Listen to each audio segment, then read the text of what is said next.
Right, everybody. We are getting slowly but surely started this webinar. We should start seeing the participant number going up. Welcome to today's webinar, everybody. Surprise, surprise, Steli Efti is here. Nick Persico, who is our head of revenue, was supposed to do the webinar today together with Richard, who is heading our marketing team. But big surprise, you're getting an upgrade or a downgrade, depending how you look at this. So I'm going to do the webinar today. My name is Steli Efti, and I'm the CEO of Calltoactions. And Ryan, who you see right now just as a beautiful image, is going to be kind of managing the webinar in the back end, managing the Q&A section and the chat. There you go. This is the man behind all our webinars. He's the mastermind that made sure that we all would show up today and make this webinar happen. So here's what I want to do things. Well, first of all, use the chat window. Just click the chat button and just say a quick hello and let us know where in the world you're from. Right? We want to know, this is a pretty international crowd. Right now, I am in New York City. I think Ryan is in San Francisco, but we want to know where you are from. Kind of getting a sense for what the kind of little global community is that we're going to assemble in today's webinar. And then I'm going to make this webinar short and sweet and actionable, right? So I'm going to guide you through some high-level thoughts in terms of how to create email sequences that convert. I'm going to give you a quick, tiny little demo on how powerful and easy it is to do within Close.io.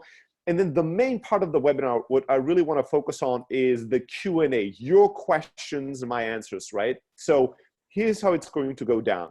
There's a little Q&A button in Zoom that you can click to ask any and all questions you have. You don't have to wait till the end of the webinar. I suggest you use the Q&A button throughout the entire presentation part and demo part of what I'm going to be speaking at.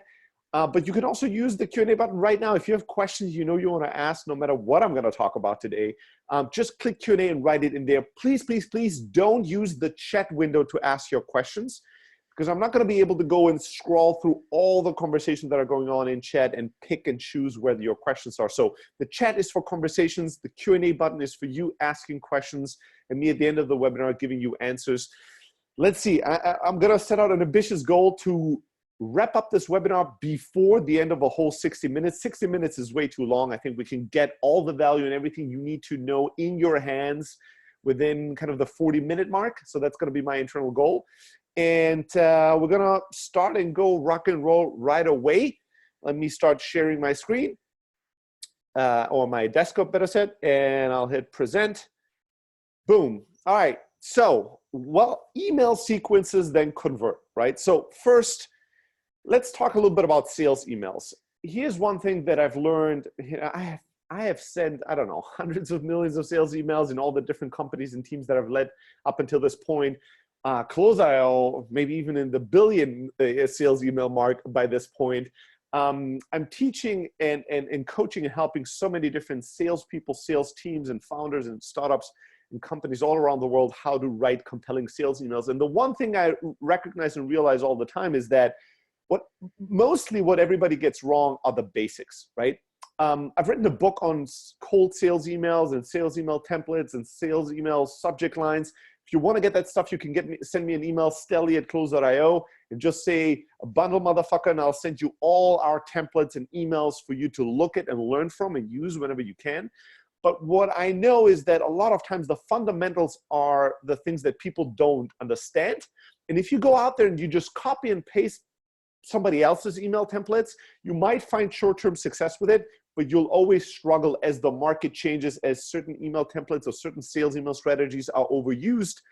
And when you struggle, you will not know how to fix things or how to improve things. So first, I'll cover the fundamentals, because those are the things that almost everybody gets wrong, right? When you think about sales emails and sales email sequences, the most important step in this entire journey, think about it like a user experience, right? The most important thing you need to accomplish is you need to accomplish the hurdle of getting people to open your emails. That is the thing that you should spend a ton of time on optimization on. And that's the one thing that almost every team and every company gets wrong. They spend all their time writing really tons and tons of content in the actual emails, and then spend very little time thinking, improving, testing the subject lines. Your subject lines are the most important thing in your emails because it's the first step into the journey. In many campaigns, your open rate, if you're doing well, is going to be 30, 40%. Think about that. That means the majority of people you're sending emails to never see those emails, right? So your job is to optimize to get as many people to receive your email and to open it. And there's a few simple rules here, right? Write your subject lines as if it comes from one person to another. If your email reads like a machine wrote it, or it reads like an advertisement, I will never open it. If it reads like a newsletter or something that was sent to a million people and that was just included in that list, I will never open it, right? So subject lines like, the 10 reasons why Close.io is going to help you close more deals, and every word is capitalized, those subject lines suck, right? Because I realize and recognize as a recipient from the get-go, this was not really sent to me. This is probably some kind of a mass blast. So let me delete, ignore, or spam this. On the flip side, a lot of times people are too tricky with their subject lines, right? People ask me all the time, Steli, what was the best subject line you've ever received? And, you know, how can I use some hacks to get everybody to open my emails? You have to be careful to not lie or too much bait and switch people, because you have to think about this as a long-term investment in relationship. And if the first thing you do in our relationship is lie to me to get me to open your email, you might get me to open your email, but I'm going to delete it and hate you for it, right? So the most effective subject line hack would be to write a subject line that says, you know, I have your parents in my basement with a gun at their head, right? That email is going to get nearly 100% open rate. I guarantee to you, even with people that don't have parents that are alive anymore, right? Everybody's going to go, wait a second, what the hell is this all about? But that doesn't mean that it's going to make people feel that you are a trusted source, that you are somebody that they want to buy from or continue a relationship with. So your subject line needs to increase curiosity, keep it short, keep it personal, and promise something that the actual email is going to deliver. So don't lie or deceive people to get them to open your email. But now that somebody opened your email, all right, cool, congrats, that's the very first step that you accomplished. What's the next step? The next step is now you need to get them to read the damn thing, right? So just opening the email is obviously not enough. It's just the first step. When it comes to writing emails that get read, there's a few basic principles, again, that most companies, most people ignore, and you should keep in mind. Number one, just because you wrote it doesn't mean I'll read it, right? A lot of people write emails assuming, with the base hypothesis, is that people will read this email carefully, word for word, sentence for sentence, all the way from the top to the bottom. Nothing could be further from the truth. If I don't know you, if I don't know why you're emailing me, all I'm trying to get to is as quickly as possible figure out who the hell is this, what they want from me, what do I do with this, right? And this means I'm going to scan through this email, right? I'm going to jump over certain sections. I'm going to go to the bottom. I'm going to look at the signature to find out who the hell are you. And I'm going to try to quickly discern what to do with this. So you need to write emails that are short. The shorter it is, the easier it is as an ask for me to read it, right? The easiest way for me to delete your email is to write an email that's 5 pages long. I'll just delete it. I don't care what you're writing. I have zero anxiety or fear of missing out. I know that if you, who don't know me, send me an email that's 10 pages long, you're wasting your or my time, and I'm just going to delete the damn thing, right? So write short, because the shorter the email, the most compelling, or the easier it is to read. If you have to write a few paragraphs, format it. Use bullet points, use numbers, use headlines, bold. Make it so it's easy for my eyes to screen and get to the section I care about. Don't bury the lead, right? If you have something really compelling, really sexy, really exciting to say it in your first sentence. Make it bold, highlight it, right? Don't write a whole fucking life story and at the very end you write something really, really compelling, assuming I'm gonna read everything. Think about every sentence should be a pitch that sells me on keep on reading the next sentence, right? Write short, write compelling, and think about the mindset of the reader. What are the questions the reader has, and how can you answer them in a good way, right? Think about that. Most readers will think, who is this? What do they want from me, and why they're writing me this email right now? Why should I believe what you're telling me, and what is the next step I need to take, which is step number 3, you need to get me to respond. Right now, I opened the email, I read the most important parts, or the parts you wanted me to read. And now the only question that I have on my mind is like, what am I supposed to do here? What is the action, the call to action? What is the decision or the action I need to take that you are requiring and requesting of me? So you need to get me to respond.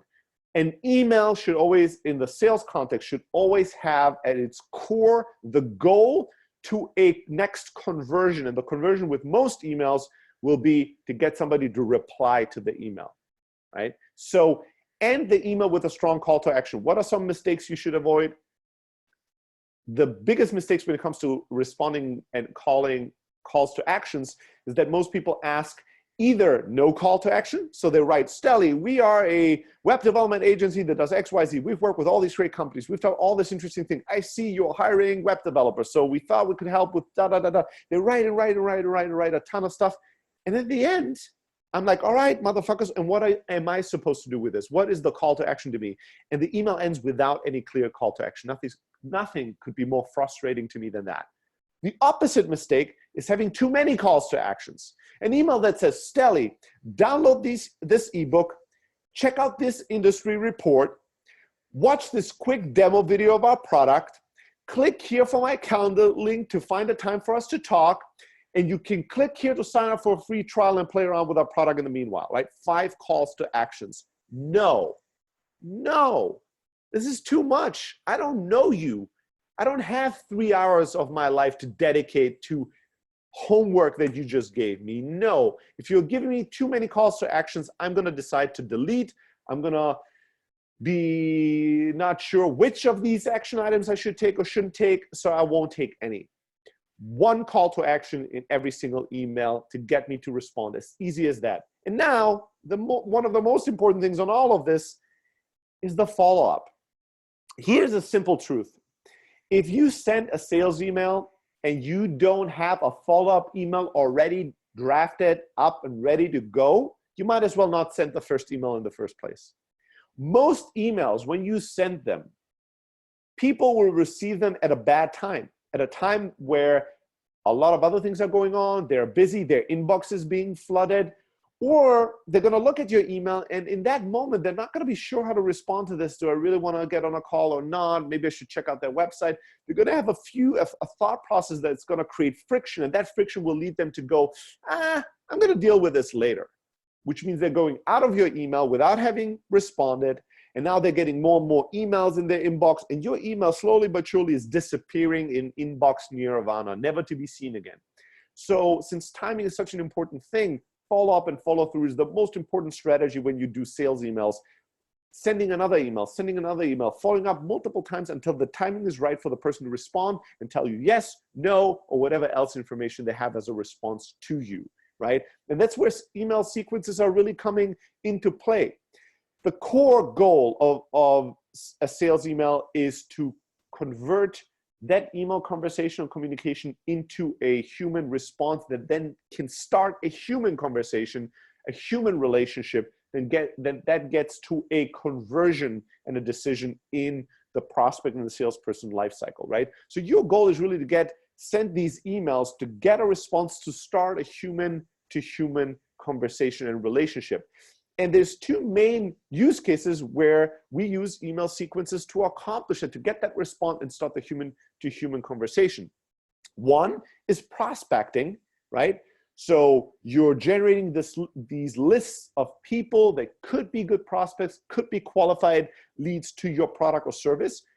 And instead of manually sending 1 email and then sending a calendar reminder to send the next email and then sending a calendar reminder to send the next email, which is what salespeople used to do, you can set up a sequence of emails, let's say 8 emails that you want to write, and then you can keep subscribing new prospects, uploading lists of leads that should get these emails in an automated fashion. All this is happening via software. It seems human to human, it's automated, it's perfectly timed. And the moment that the prospect has gotten, let's say, your 3rd or 4th email and they're ready now to respond, the moment they respond, the sequence stops. You as a salesperson get that response in your inbox, boom, now you can start, schedule a call them, email them back, and start the human to human touch.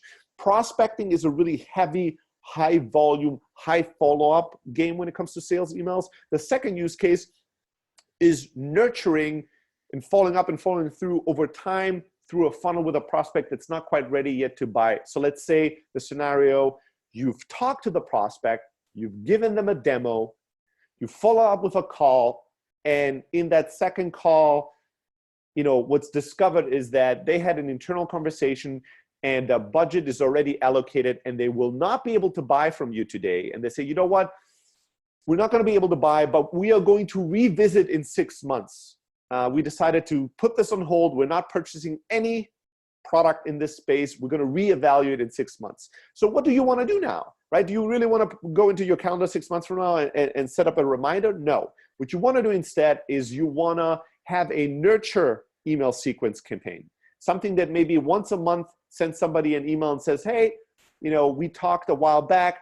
I just wanted to say hello. Here are things are going. Let me know if something has changed, if you need any new information. Here's a quick interesting article, or here's some new exciting stuff about our company. And write these kind of check-in follow-up emails.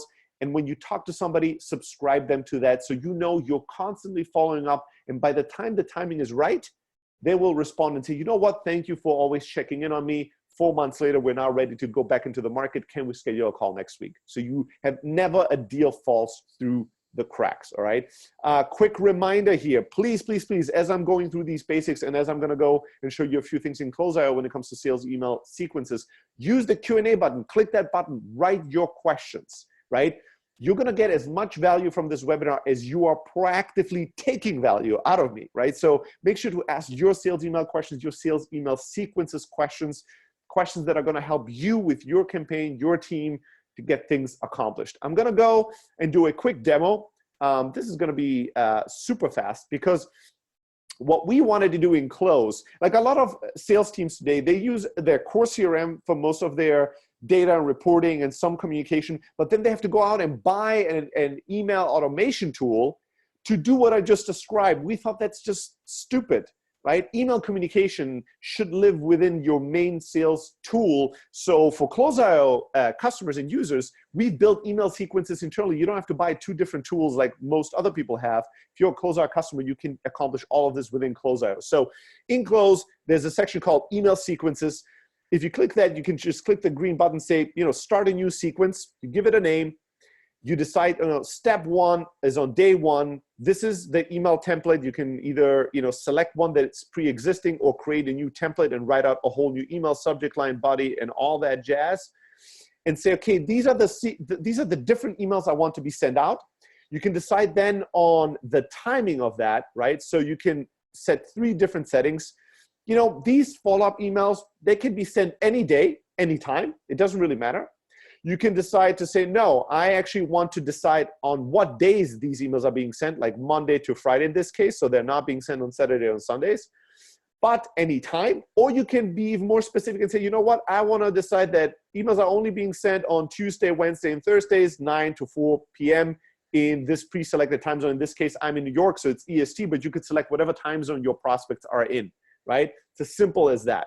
Now I'm gonna go back and show you an actual email sequence that's already pre-populated. That's an email sequence for trial users in Close, for instance. So if you sign up for a trial of Close, you will get a number of emails from reps, from our sales reps, that are built and sent through our own tool, right? And here you see it like on day 1 or step 1, day 2, once you sign up for a trial, you get an email that asks you a very simple question. Check in, do you want to get a demo?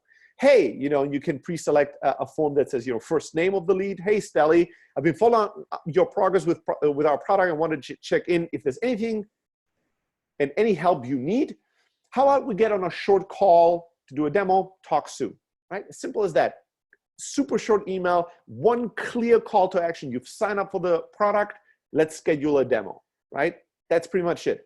And if you scroll down to the next email, you see in the next email, I can actually decide a number of things. Number 1, I can decide, hey, if I've got no reply on that first email, how many days later do we want to send the second email in the sequence? So simple, right? 1 day, 2, 4, 5, whatever the right setup is. The next thing you do is you obviously select the email that you want to send. And then you can decide, do I want to send this as a new thread, right? As a completely new email? Or do I want the second or third email in the email sequence to be part of the original thread, right? So be stacked in the original thread. You can decide that very easily on and off, and you can write up your email and send it out, right? And I'll send you, you can see we have a number of emails in the sequence, some emails that include video, some emails that just include text. The last email is interesting because the last email is one of the email that has the highest response rates that we get. Again, look how short and beautiful this email is, right? And what is it? It's the email that gets sent when somebody's trial has expired. At the very end of this onboarding email sequence, we say, hey, Steli, just got to know that your trial expired today, so I thought I'll personally check in. Is there anything I can help you with? Would you like to extend your trial? This email gets an incredible response rate. A lot of people go, yes, please, I didn't have time to really check it out. Please extend my trial, which then allows our sales reps to jump on a call, ask questions, truly understand what they're trying to accomplish and help them accomplish it within the product. And you can see in our setting, we don't really care about the time these emails are being sent, but we have excluded Sundays and Saturdays. So these emails are being sent Monday to Friday, kind of typical work days, and they are sent in Pacific time working hours typically, right? It's as simple as that. Now, one last thing I want to show you is, this is a sample lead Bluth company for those of you that are familiar with the show Arrested Development. What do I do here on a contact basis, right? When I'm on a specific company lead page, I can go to any contact, let's say Gob Bluth, and just check in and see, yes, this person actually is receiving an email sequence. He's subscribed to the intro sequence, right? Cool. I can check any other contact in this lead and say, Michael Bluth, he's not subscribed to the email sequence, so I could easily subscribe them. Or if I write an email, let's say I'm on a call with somebody, and I say, hey, checking in, or hello, what's up? Let's say that's the email that I would want to write. What I can do at the bottom of the email in close, I can determine and say, if this person is not replying to this email within, let's say, a week, then either I just want to get a reminder, or I could do something even better. I could say, if they don't respond within a week, I actually want to subscribe them to an automated email sequence, send an email sequence. And I can just choose the email sequence and say, you know what? The sales email sequence, these 3 steps, 3 email follow-ups, I want that customer or that prospect to receive. If after I've emailed them, after a whole week, they've not replied yet, I want them to automatically be subscribed to a follow-up sequence that I have created, right? We really wanted to make this super beautiful, super integrated. You don't need to use 2 or 3 different tools to accomplish this. You can do all your emails and get your follow-up game to the max by using Closeout's email sequences. Boom. All right, that's the official part. Now we're gonna get to the really exciting part, which is I'll take a look at your questions and try to do my best to give you real actionable answers, no fluff, no BS. As I'm going through these, if you have more questions, just keep asking, right? I'm gonna make it my goal to answer all questions, and then hopefully I'm saving you, 10, 15, 20 minutes of your time today to get you to actually start improving your sales emails and improving your sales email sequences. And one little thing that I'll throw out there as a caveat, as a little thank you from me to all of you for joining in today's webinar. If you have sales emails right now that are really important to you, or if you've written up a sales email sequence and you have those templates ready, and you want to get my personal feedback, right? Usually I would charge people and companies a shit ton, an irresponsible amount of money to do this. But for you guys, you can send me an email, steli@close.io, and just ask feedback on sales emails. Share your emails with me. I can't promise that I'm going to do it, within 24 hours, but within a number of days, a few days, I'm going to get back to you and give you personalized and customized feedback on what to change, what to tweak, what to improve. All right. I hope that that's something people are going to take advantage of, and that is going to create a ton of value. All right. With that being said, let me go to the question and answer section. All right. First question from Paul. What kind of email sequences are we talking about? Like, what does convert mean in the context of this webinar? All right, so I might have mentioned this already, but the conversion is really a response in most cases. And there's 2 main use cases. One is to get a prospect that's never interacted with you to respond and tell you if they're not interested, or if they want to schedule a demo and start a conversation. The second use case that we touch on is the follow-up with a prospect that's warm, that you've already interacted either in email or on the phone or in person. And the purpose of that is to just keep following up and following through until, again, they respond and are ready for human-to-human interaction. Right, next question from Brian. All right, and these are rolling in now, so like the questions are popping up and I have to scroll back down. All right, what are the pieces of emails that get flagged by spam filters? I'm not sending spam, so I don't want to include links, GIFs, videos, if they're going to make my prospects not see the email. That's a really good question, Brian, and this is actually a constantly changing field. So the things that are not flagged today might be flagged tomorrow, vice versa. But in general, my biggest suggestion to you would be to not use some very spammy things that are typically flagged, having dollar amounts in subject lines. Some people have said that GIFs in subject lines sometimes puts the email into the promotional tab. I have not seen this personally in any campaign, but you can't really universally say that links in an email will flag something as a spam, or a video in an email will flag something as a spam. The bigger concern when it comes to spam, rather than the content, is the amount of people, the amount of bounces that you're gonna get. Like if you're sending tens of thousands of emails and thousands of them are bouncing on your account, that's gonna create some issues, especially if your email is hosted with somebody like, let's say, Google Apps. The other issue is if a lot of recipients actually the human decides to click the spam button. If that happens a lot, obviously Google Apps in this case is gonna flag your account, that can get you into trouble. So the best advice that I can give is to start new campaigns low volume. Instead of sending thousands or tens of thousands at once, you wanna send a few hundred every day, and keep a core eye on the response rate, the bounce rate, the reply rate, the open rate. And these rates will give you a good sense, if nobody's responding, if you get very low open rates, if you get a lot of bounces, your chances are that you might get in trouble, that a lot of people are probably clicking on spam or delete.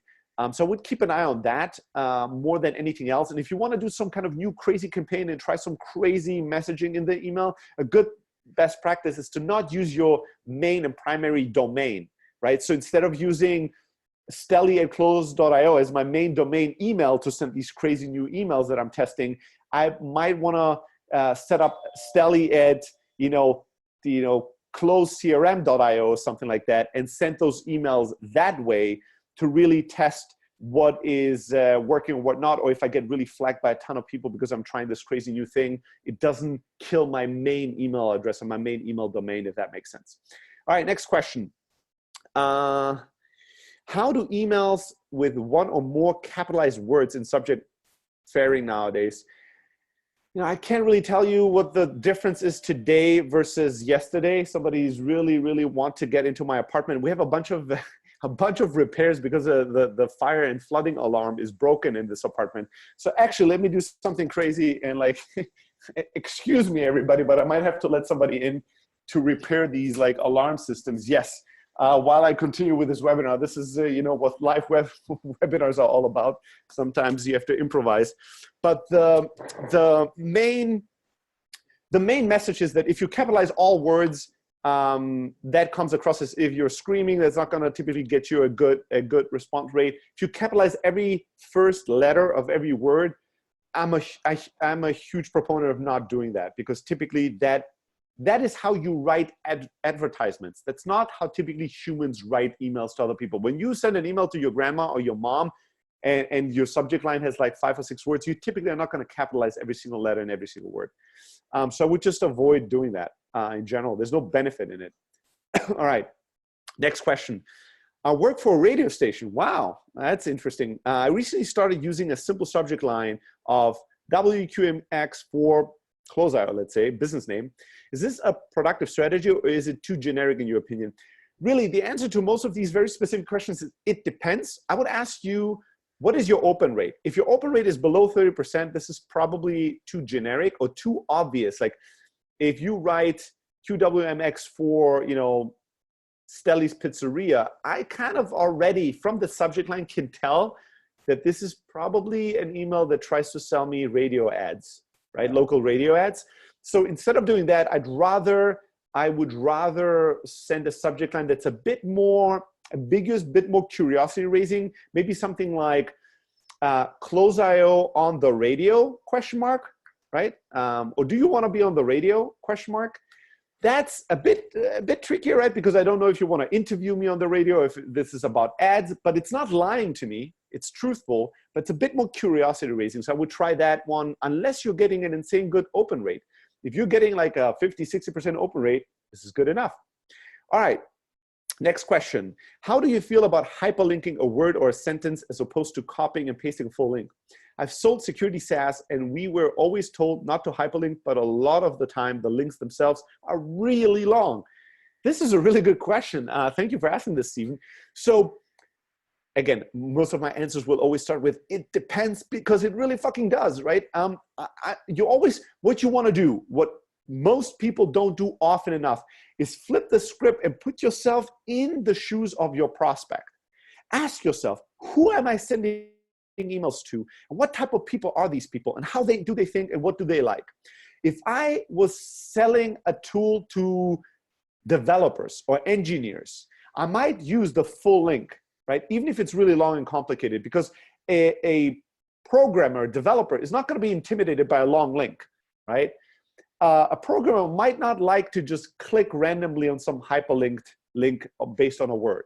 Versus if I sent emails, let's say to, I don't know, school teachers, with them it might be the opposite. They might not be as security aware and as cynical, and they might click on the word of like, help you close more deals.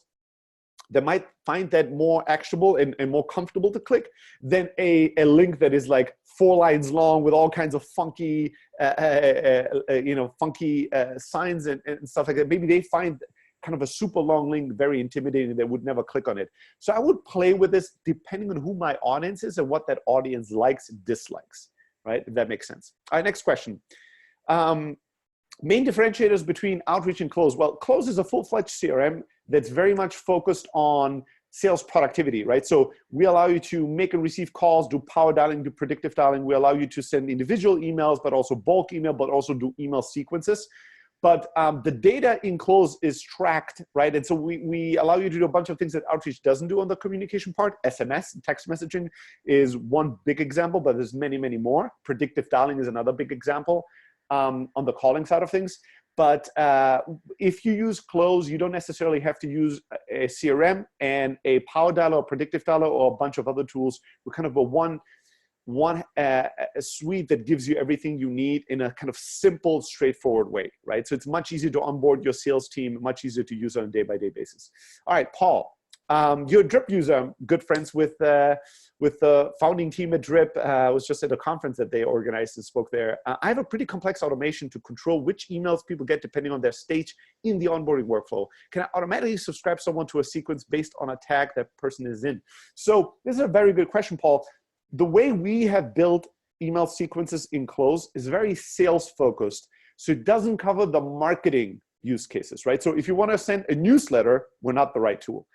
If you want to send very kind of rule-based and action-based email drips based on somebody's behavior, let's say somebody is a user of your product and they are not using a certain feature or functionality, right? You would want to use an email marketing tool to ping them about that based on their behavior on your platform, on your product, on your website.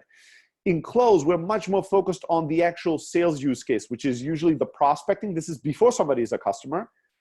And the follow-up and follow-through when you had a warm introduction or a sales conversation, which is, again, before they become a customer and a user.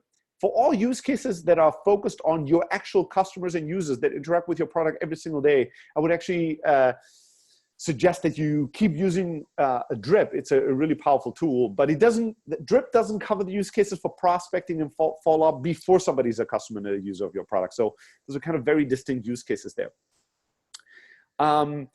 Don is asking if we're integrating with Microsoft Dynamics. That's actually a good question. I think through Zapier or API, we should be able to, but just send us an email at success@close.io to ask this specific question. Our success team can give you answers once they understand a little bit better what your specific use case is and how you want the two systems to interact with each other. All right, next question. How many email steps would you recommend in a sequence? Beautiful question. So Again, it depends. You're going to get a little over it by the end of this webinar. But here's the way that I would think about this. If it's a complete cold email sequence, if I had never had an introduction, never had an interaction with the prospect and the recipient of the emails, I would typically err on the side of sending a 6 to 8 step email sequence. So cold prospects, I think the ideal number of emails is 8, and that's what I would typically recommend. You could go a little lower, a little higher, but I wouldn't get too much high. If it's a warm prospect, if I've had email conversations with them before, or if I had a phone call or an in-person meeting before with them, the email sequence could be indefinite, right? So I could send or set up an email sequence that is at least 12 steps long, but could be 12 or 24, right? I think that when it's a warm introduction, you could follow up, obviously not every single day, you'll span it out over time, but in the beginning, it might be more frequent. So a day later, 4 days later, a week later, a month later, and then you do it once a month or even once a quarter, these kind of check-in emails. All right, next question. What are your thoughts on sending decks for prospects for them to review with their team? What would you ask for it in return? So again, decks and sales material will always depend on your prospect. If you're selling to larger customers, to enterprise level customers, a lot of times customers that have to turn and become internal champions and send out material internally, get some buy-in internally, answer multiple questions. Usually having some deck on some material can be really useful. But you should talk to your customers and understand what kind of material really gets circulated internally, who they would want to circulate that with to kind of customize the messaging and the deck. And I'm not typically a fan of sending a deck as a first step. To me, a deck or white paper or a case study is something that you send a little bit further down the line, once somebody either signed up for your product or signed up for a demo, once you had a first conversation, or maybe as like a 4th or 5th step in your email sequence. The very first email you sent to somebody that's never heard of you, typically I would shy away from having kind of massive material to be reviewed. But it really depends. With certain customers, it might be a very valid strategy depending on how they like to buy, how they like to communicate and consume information. In general, what I would always ask for in return is information to customize my message. I would always stay away from sending these generic decks to different people, right? If I want to circulate this with the legal department, I want to look at a very different deck that I want to circulate this with the technical department, or if I want to circulate this internally with my marketing department. These are different teams. They're looking for different types of information. They're looking for a different type of communication style in the communication. So I would always want to ask a few questions to then customize what deck I send out. All right, next question. What are the main differences between calls? Well, I already touched on this. Thanks, Steli. Okay, based on the market right now, what call to actions do you see with the highest conversion rate? Booking webinars, calls, demos, or something else? So the three calls to action that get really good response rate. The first one is the simple schedule a call, respond if you're interested one, right? When you have a very short email and somebody can just respond and say yes, no, interested, not interested, let's schedule a call. The second email that gets really good response rates is usually step 4 or 5 or 6 in the kind of a follow-up sequence, which is the 1, 2, 3 framework, right? So this is, you've tried to get a response multiple times. They have not responded yet. So you send them an email that says, hey, you've not responded to my previous emails. I have to make the assumption that there is 1 of 3 possible scenarios at play here. And then you write it out. Number 1, you're not interested. You want me to stop trying to get in touch with you. Number 2, you're interested, but it's not the right time. So you would like me to check in again in a month. And scenario number 3, whatever that is, right? It could be either you're using this specific competitor and that's why you don't see what the value would be, or it could be something funny sometimes. You know, you might have, fell down, broken your leg, you're in your basement, you want me to call 911. Like, people use different things depending on the use case. And then the call to action is just to say, please hit reply and just give me a number. Just type out the number, 1, 2, or 3 and hit reply. That's all I need to know to stop bothering you and know the context of what's going on. that gets a really high response rate. People really love that because it shows thoughtfulness, because it allows them to be very short. They don't have to write out sentences. They can just go 1 or 2 or 3, but it gives you information and it engages them, right? Even if they click on 1, which is I'm not interested, now they're engaged, they responded. So you can turn that into something useful if you know how. And then the third thing that gets a good response rate is usually what I call the taking it away framework, right? So this could be something like, hey, your trial has expired. Do you want an extension? It could also be the very last email in your sequence. Let's say the 8th email is what I call the breakup email, where you say, hey, I've tried to get in touch with you over the last 3 months. I'm exhausted. I've tried everything. I really believe a 10-minute call could uncover a big opportunity for us to work together and create value for you. But since you've not responded, I am taking you off my list. Like, you can bold this. You will never again hear from me, right? I want to talk to you. So whenever you want, you have my contact information. You put in your address, phone number, fax, whatever the hell. You can always get in touch with me whenever you need help with X, Y, Z. But I'm going to stop reaching out to you. A lot of times that gets a good response because people go, when you take something away, funny enough, in human psychology, oftentimes you make it more valuable. All right, next one. Will Close support split testing for email sequences in the future? Yes. We're planning to support that in the future for sure. How much maximum mails can I send to the same prospect? What's your advice? If it's a cold one, 8. If it's a warm one, I think it's indefinite until they respond. Once I have a customer avatar, what tools or apps do you recommend to build good email lists? Yeah, it's a tricky question. Send me an email. I have a friend that knows a lot more about list building. I have some kind of foundational advice there, but like when it comes to the most up-to-date tools, from scrapers to the hunter.io, the Data Nice, all kinds of things to really create good, high-quality lists, LinkedIn Navigator, whatever. Like, I'm not super up-to-date, to be honest. So I'm not an expert in that, but I can put you in touch with somebody who knows more. So just shoot me an email at Steli@Close.io, and I'll hook you up. All right, what are the musts to include in the email? Because I'm afraid if my email is short, prospects might not understand what I'm trying to offer to them. Well, if you think you need to, the must is to just explain in a sentence your elevator pitch, right? We give you a tool that helps you close more deals by helping you send better emails, reach more people on the phone, right? A one sentence, what you do.